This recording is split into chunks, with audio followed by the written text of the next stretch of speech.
গেছি থানা নিয়ে এই স্যারের কাছে যাই এই স্যারের কাছে যাই এই স্যারের কাছে তো আমরা করি না এই স্যারের কাছে তো আমরা করি না এটা করতে করতে এবার আমাকে বই করে আছে মানুষ মরে গেলে মানুষ আগে আপনারা তদন্ত করেন না পরে এক স্যারে কোন বাইরে তো জিটি করে আনেন আমরা চিনি না আপনারা দিয়া দিন এক স্যারে ফোন দিয়া কয়া দিছে ও জানে একটা কম্পিউটার দোকান আছে হেন আপনারা যান ফোন দিয়া কয়া দেওয়ার পরে আমরা হেন গেছি পরে দেখারা ইয়া করছে একটা কম্পিউটারে লেখা দিছে জিটি লেখা দিছে পরে নিয়ে স্যার নিয়ে পরে এটা কম্পিউটার সাইরা পরে কইছে নেন আমরা ইয়া নিছি আপনারা জান আমরা কালকা দেহম না এটা কয়ে আমরা পাঠাই দিছে কালকা যদি হার আইতো তদন্ত করতো আমরা লগা তাহলে আমরা মানুষটা পাইলাম মানে আপনারা যে জিডি করার জন্য বললেন যে কম্পিউটারের দোকানে যেতে বাইরে থেকে জিডি লিখায় আনতে, তাহলে আপনাদের থানার ভিতরে কম্পিউটার দিছে কেন সরকার?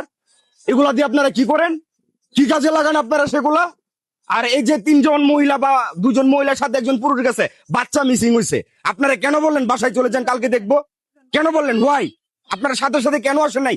ইনভেস্টিগেশন কেন করেন নাই আপনারা? ওনাদের সাথে আরো 2 জন পুরুষ গেছে, আজকে ওনার ছেলে মারা গেছে, ছেলে ফিরে এনে দিতে পারবেন আপনারা? ভাই সমস্যা কি আপনারা?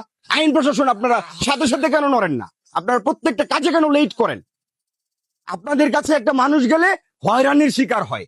এই হয়রানির জন্য 24 জুলাই আন্দোলন হইলো।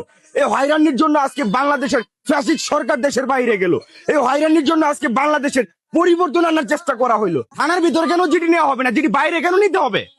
থানার ভিতরে আপনার কম্পিউটার আছে, সবকিছু আছে, টাইমিং ম্যান আছে, আলাদা আলাদা পার্সন রাখা আছে কাজ করার জন্য। ওনারা বাইরে কেন যাবে? বাইরে গিয়ে কেন জিডি করবে?